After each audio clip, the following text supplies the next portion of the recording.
good yo-yo people. I'm Nate, and this is Let's Talk Yo-Yo. Today I wanted to go back and learn a trick, an older trick that I actually never learned. I saw somebody post this. I actually saw multiple people post this trick in the last couple of days, and I thought, I actually at one point attempted to learn this trick when I got back into yo-yoing about 8 years ago or so, and I never really got it down. I kind of just gave up on it. And I think a lot of you were probably like that. Maybe there's a trick that at one point you're like, my skill set's not there yet. And so you just kind of gave up on it and maybe you forgot about it. This trick I'm talking about today that I started working on yesterday is Rancid Milk. And so I think I've gotten pretty far into it. I've gotten all the components, but let me talk about the trick and why I like some of the parts of it that I wish I had learned this earlier, because there's some really cool elements in here I really enjoy. First part of the trick actually might be my favorite. There's all these sort of exaggerated pops to it. And so it has this Houdini mount, triple or nothing hybrid thing going on for it. And then you bounce it up into a Mach 5 type mount. And then you bounce that up again, you have this extra twist. And this is probably my favorite part of the trick, the behind the back shoulder thing there. And then you're gonna pop again. And so it's really cool if you can get that all smooth. It looks really cool.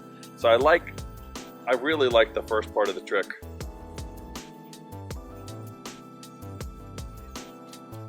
Let's see if I can get that smooth.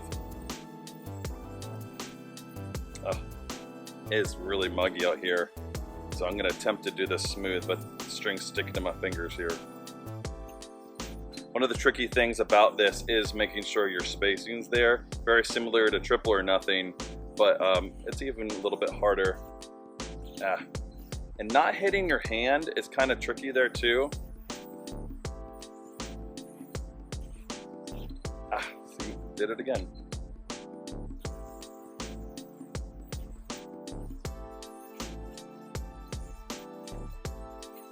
There we go, that's fairly smooth.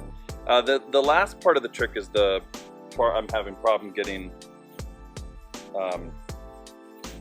fast, but that was it. I just kind of stop in between. This part I'm kind of smoothing out.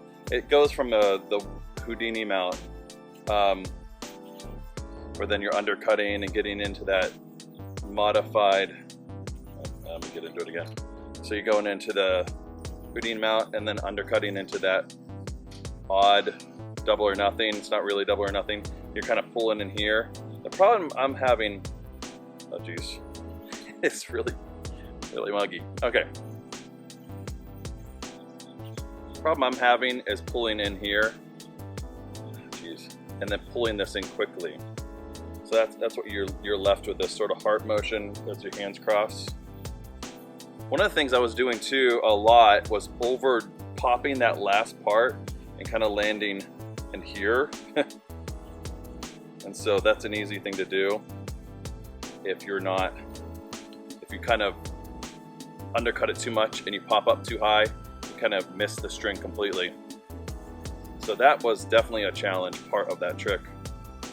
Still smoothing this out, and it's a little harder because my hands are damp. Also, it's really easy to kind of hold your hand this way. You want to make sure that your hand is like facing this, punching it.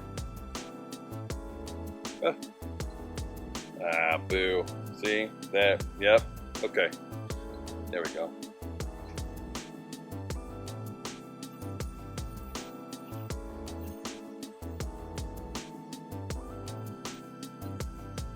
See, I do that too. Again, if I'm not facing my hand all the way in, that's what happens, and that's not what you want. Because it doesn't, you aren't able to undercut it, pull it back with your thumb there.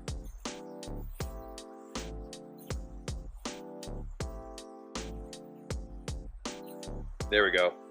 And then you drop there, pull that out, and then completely undercut again.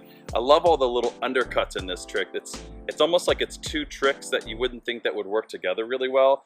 I feel like there's two movement. Once you get back into the Houdini mount, I feel like that's like the second movement to it. It's a really cool trick, and something, again, I wish I had worked on it, you know, years ago, whenever I felt like I was probably at the skill set that I needed to be. Hey, maybe it proves that old dogs can learn old tricks. Is that the expression? I don't know. Anyways, so I haven't got it completely smooth yet. I've walked through it a couple times, and it's a lot of fun though. I love some of the elements. I'll probably end up taking some of those. It's a cool trick too to learn, because you can really just kind of do pieces at a time. Like that last part I'm still struggling with. I can just get into a Houdini mount and then do that pop and that undercut, I mean. So it is a cool trick to learn that way, so you can just kind of compartmentalize it, get something smooth, and then add it to what you've already worked on. And so again, I'm still working on it. I feel like it's getting there. I've gotten it smooth a few times. That sort of cross hand motion back into the last part there is still a little bit tricky, getting it smooth.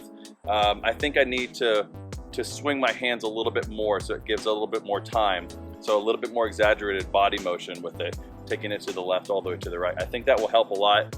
Again, it's one of those muscle memory things. That's what's great about learning new tricks with elements maybe you've not used that much, or there's a few elements in there I've never really encountered before. And it's kind of cool because it's working on different muscle memory that I've never worked on. I'd be curious what tricks maybe you've struggled with, or something you've tried before but you felt like your skill set wasn't there, or you got really frustrated with and you just kind of put it down.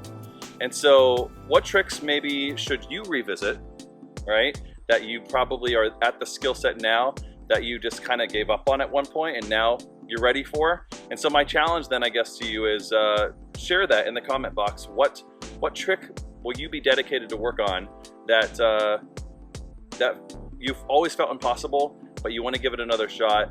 And I want to hear if you were successful at that, and or even what you learned from that. Okay.